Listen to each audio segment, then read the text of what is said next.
Did you know that ketchup wasn't always the thick, sweet tomato sauce you slather on your fries? Its story stretches back centuries, and trust me, it's wilder than you think. Let's kick things off in ancient China, around the 17th century. Back then, ketchup wasn't made with tomatoes at all. In fact, it started out as a fermented fish sauce called ketchup. It was salty, tangy, and a little bit funky, kind of like soy sauce's weird cousin.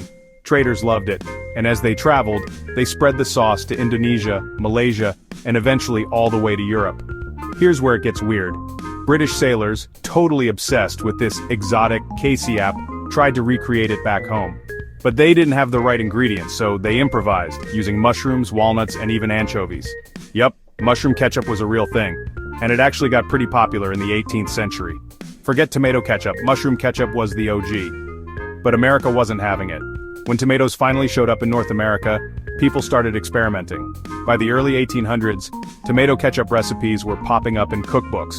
And get this, during the 1830s, ketchup was even sold as a medicine. Some believed tomato ketchup could cure everything from indigestion to jaundice.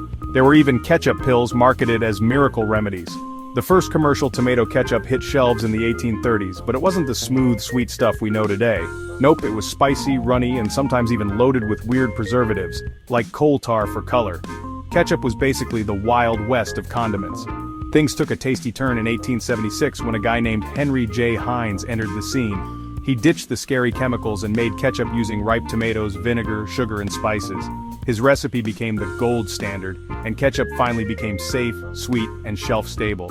That's when it exploded in popularity, eventually dominating burgers, hot dogs, and just about anything you can dip.